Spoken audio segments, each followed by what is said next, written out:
oxidized low-density lipoprotein, which I'll mention in a minute. There's autoimmune responses. Heart transplant patients develop a very rapid, accelerated atherosclerosis. And finally, foreign bodies. And these include cholesterol crystals, which if you look at a section through a coronary artery, you can actually see these crystal clefts within the artery. So this is, first of all, this rather brown staining. This brown staining here, it shows a macrophage which is filled with chlamydia pneumoniae.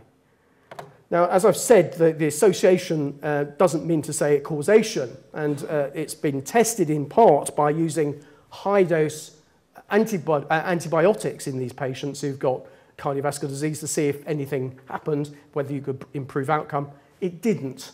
And the reason possibly is that it's too late. There's no point treating with antibiotics when actually the damage has already been done.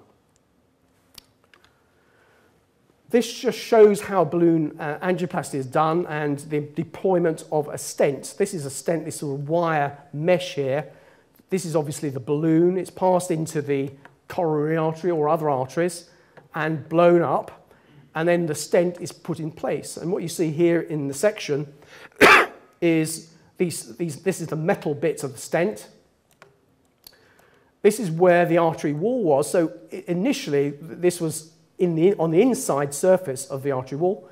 And what you see here, all this thickness here is what is called intima or neointima, where there's been proliferation of smooth muscle cells, and that recloses the artery. So the idea is for the balloon and the stent to keep the artery open, but what goes against that is the fact that there is proliferation of cells, and this may in part be driven by the inflammatory response. These little